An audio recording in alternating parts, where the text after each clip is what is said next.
Today, I'll be ranking my top 10 rides from my October Florida trip. I was lucky enough to be able to visit Florida about 3 weeks ago, and I had a blast. While I was there, I was lucky enough to visit Islands of Adventure and Universal Studios for the very first time, and I will rank every ride that I did while I was there.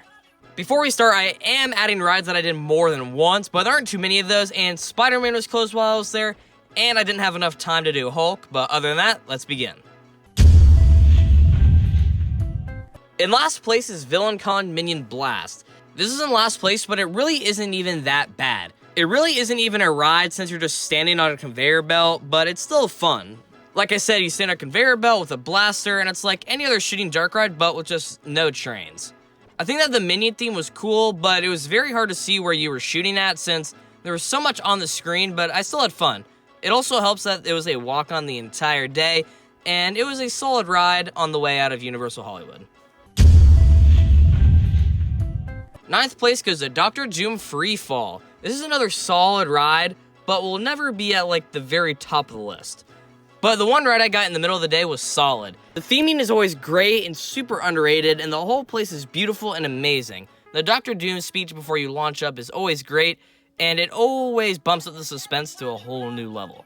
The launch up is really good and has great floater airtime, but after that, the ride kind of just dies. You just bobble there and don't do really much other than that, but the views I got were pretty good from up there. Overall, a solid flat ride, and another flat ride would benefit this park a lot. Next up is Reign of Kong. I'm very sad to see Kong all the way down here since I believe this ride is super underrated, but it just can't hang up to all the other rides on the top of this list. The queue line is legit a masterpiece and sets the mood for the rest of the ride. It is dark everywhere with subtle theming elements, and that one animatronic is really good. Now, I know it's all screens, but I still think it's really fun. The story is good, being that you're researching Skull Island and get into trouble with some deadly animals, and Kong comes to bail you out. And the one non-screen part of the ride is the very end, where it has maybe the best animatronic in the world. Kong is just so huge and crazy realistic. Don't sleep on this attraction, please. It's really good. The 6th spot goes to River Adventure. This ride is starting to get pretty outdated, but I just love it. The ride starts off with a smooth boat trip past some dinosaurs, which most of the animatronics were working this time compared to previous rides. And once you get into the Raptor paddock, it just goes to chaos. There are just flashing lights and dinosaurs everywhere. Then don't forget about the amazing T-Rex and the great drop into the pond below. This ride is great, and it helps that I got sprayed with a little bit of water, not totally soaked, but I think this ride just needs some upgrades, but I think it should stay as Jurassic Park. First ride out of the top 5 is my very first ride on Hollywood Rip Ride Rocket. This is one of 2 new rides I went on this time around, and Rip Ride Rocket was a great ride.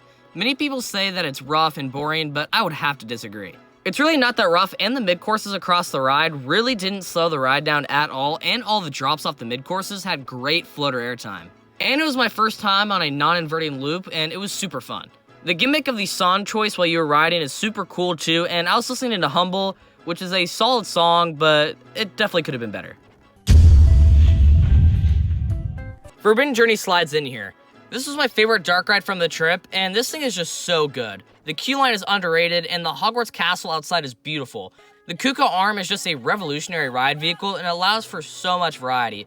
It can allow for screens, but also intricate sets where it can point you in any which way possible. My favorite part of the ride is probably the whole dragon sequence or the Dementors. I'm so glad another Kuka arm ride is being built, and I cannot wait for that one to open up at Epic Universe. In 4th place is the very first ride of the day, Hagrids. This was still really good, but since it was the first ride of the day, it was quite slow. The theming is just as elite as ever with the best queue line to date. The layout is super unique, which has one of every element that you can imagine. It has a spike, 7 launches, and even more. And I think my favorite part of the ride was probably the drop track, even though it's so hard to pinpoint one element that was my favorite.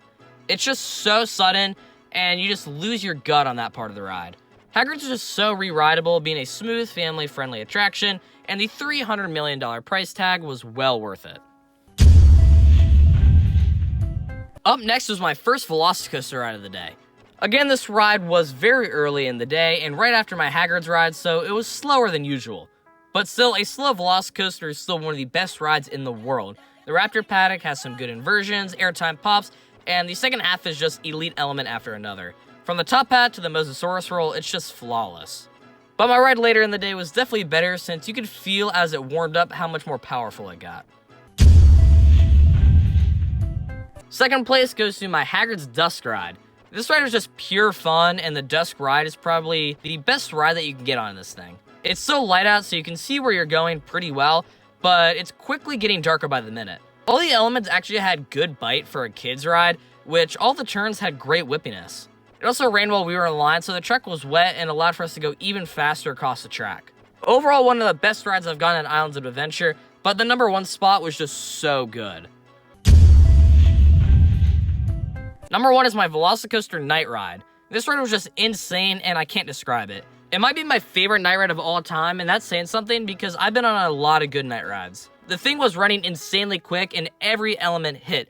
The Raptor paddock was pitch black and you could not see where you were going at all. And the second half was just out of this world. From the top hat to the Mosasaurus roll, every single element had insane airtime and the whippiness was out of this world. Legit one of my favorite rides of all time, and you need to try it immediately.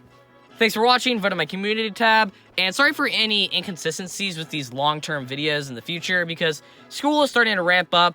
I'm still going to try to post 2 full videos a week, but sometimes only 1 video might drop a week depending on how the dates fall. But other than that, have a good day.